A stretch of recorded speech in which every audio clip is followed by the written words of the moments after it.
Jina langu na CEO wa bodi ya ligi, tuko naye hapa kushuhudia mchezo, lakini neno lake kuhusiana na timu zetu ambazo zinashiriki mashindano ya kimataifa anazungumziaje? Sio kwema? Asante kwa sababu wale bebe. Poa kabisa. Tuko poa.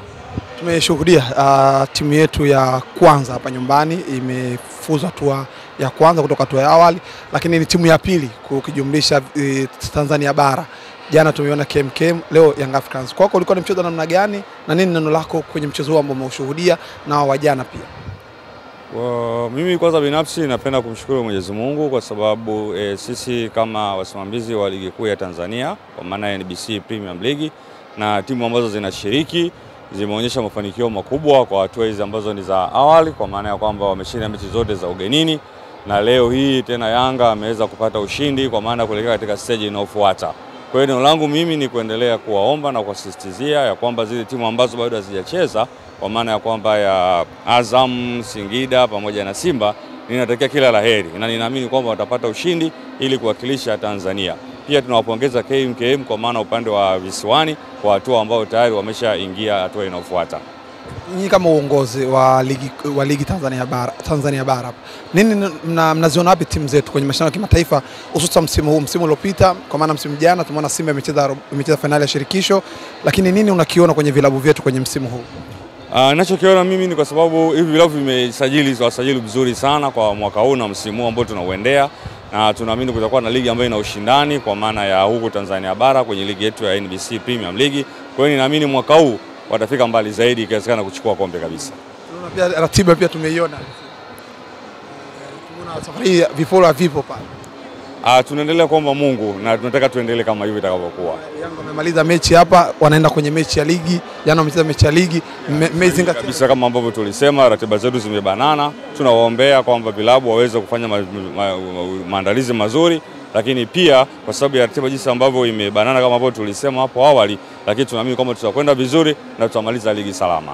Kwa mashabiki wa soka hapa nyumbani, Simba tumeona wamepigwa rungu na kafu, watacheza kesho bila kuwa na mashabiki, lakini ndio kwa jumla kwa mashabiki wetu wa mpira. Kwa ujumla washabiki wa mpira ninazidi kuwaomba kwamba waje uwanjani kwa wingi kwa ajili ya kuzipa timu zetu moyo, kwa sababu mshabiki ni mshindi, na kwamba ni mtu ambaye anakwenda kusema kama mchezaji namba 12. Kwa hiyo ni waasi kwamba washabiki wa timu zetu zote hizi waingie uwanjani kwa wingi kwa ajili ya kuweza kusupport timu zetu. Shukrani. Asante sana. Muda ashacheza Duke Abuya, ashacheza Dumbia, Lastin Kouma, na wengine pia utaanza kuwaona wanacheza. Hata Shwaboy naona atapewa nafasi hivi karibuni kwa sababu kocha yuko kwenye mipango ya kutafuta kikosi cha kwanza. Kwa hiyo mimi siwezi kumlaumu, na ndio maana kocha akifanya substitution mpira unabadilika. Leo umemwona ameingia Andy Boyeli, mpira umebadilika. Sio kwamba kocha alikuwa ajui ubora wa Boyeli, ila kuna kitu anaendelea kukitafuta kwa hao wachezaji. Na uzuri wanasemaga mchezo wa mpira wa miguu lazima uwe makini na uwai mapema. Kocha anakitafuta kikosi mapema kweli kweli. Kocha angeanza kuwatumia hao ambao watu tunawataka, ingefika sehemu tungeanza kusema Kibwana naye ni nani kwenye timu, mbona achezi? Mkane mbona achezi? Ila kocha anaanza kutuonyesha wote, alafu akija kutuambia hichi ndo kikosi cha kwanza. Kila mtu anajua mambo yamekli. Kwa hiyo mimi bado nitakuwa mtu wa mwisho kumlaumu kocha kwa nyakati hizi. Naona pengo la Khalid Aucho. Binafsi siwezi nikasema naliona pengo la Khalid Aucho kwa sababu nafasi yake anacheza nani? Andambwile anafunga, Khalid Aucho pengine tokea ameingia Yanga. Simdharau, na Aucho ni kiungo ambaye kuliziba pengo lake full. Siwezi nikasema tayari umeshaliziba, lakini kwa mwenendo wa Azizi Andambwile anacheza vizuri sana. Na huyu wa kwetu ni tofauti na wakwao. Wakwao kiungo wao ile wakwao ni wa plastiki.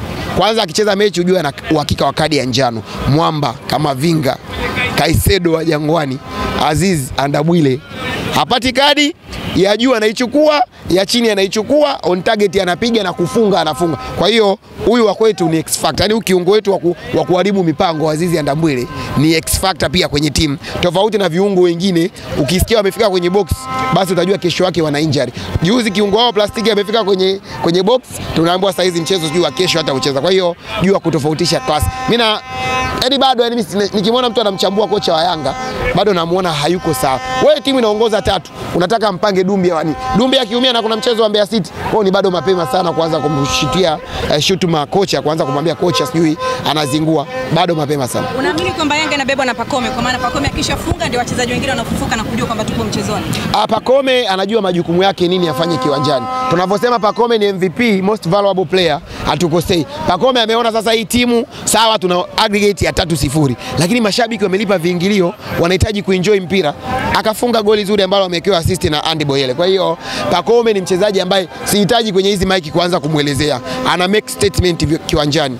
Match after match, season after season. Msimu jana wote mmemwona tuzo za man of the match zilikuwa za kwake, performance kiwanjani ilikuwa ni ya kwake. Kwa hiyo kwangu mimi naweza nikasema sasa hizi Yanga inavyocheza, Pacome ndio star kwenye timu, na kwenye timu yetu kuna X factors wengi. Ila ni sasa hizi kocha ana test mitambo. Mitambo ikikubali. Sasa hivi tumesema mfumo umekubali. Mfumo tulikuwa tunaongelea ni wa kocha Romain Folz wa kutafuta kikosi. Unajua nyewe msichukue ile kauli kwamba sijui mfumo umekubali kwamba ndo kwamba leo mlikuwa mje muone mpira la kigaidi.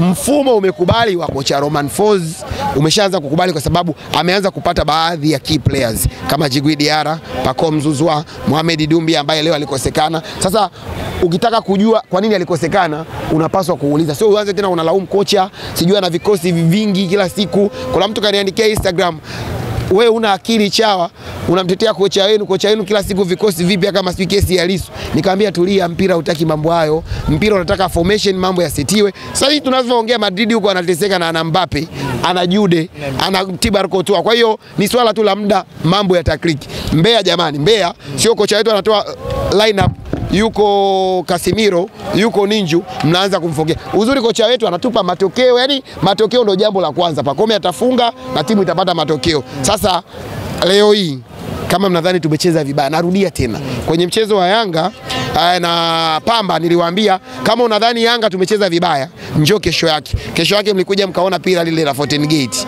Sasa kama unadhani Yanga sisi tumecheza vibaya, kesho najua hamtakuja. Na mkija mtakuja kwa uchache, maana nasikia wale vishandu wamefungiwa. Sasa hizo wameanzisha bakuli la kidigitali. Hawa watu wanajijua wenyewe, wameanzisha bakuli la kidigitali. Timu kuna watu tuliambiwa wanaweza kumsajili mchezaji mmoja kila msimu. Wanashindwa nini kulipa milioni 200? Na hawa ili ni zimwi, likikujua alikuli likakwisha. Wataendelea kupigwa fine leo, kesho na kesho, kwa sababu kwanza viongozi wao ndio viongozi wa kuanzisha fujo. Kwenye mchezo wa finali wa Berkane kule Zanzibar walituambia kama unaweza kufanya chochote Simba sijui ichukue kombe, fanya. Sijui mtu yoyote wa Yanga atakatiza uwanjani, ni halali yetu. Hizo ni kauli za kuhamasisha, na kinachoniuma zaidi hata baba wa mpira wa nchi hii ameshindwa kutoka kuwa mstari wa mbele kukemea hivi vitendo. Simba hawajaanza ukorofi leo, Simba wanapigana mashabiki.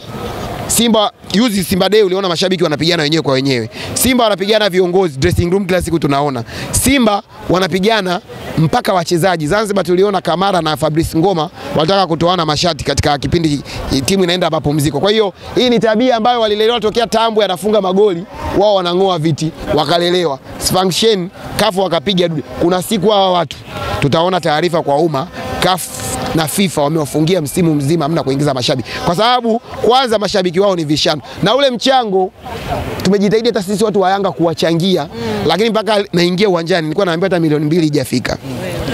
Sasa mchezaji wao tu kuna siku wanahamasishana, bwana leo twende tukamtunze Chasambi, lakini Chasambi akienda kuhesabu ni bukubuku.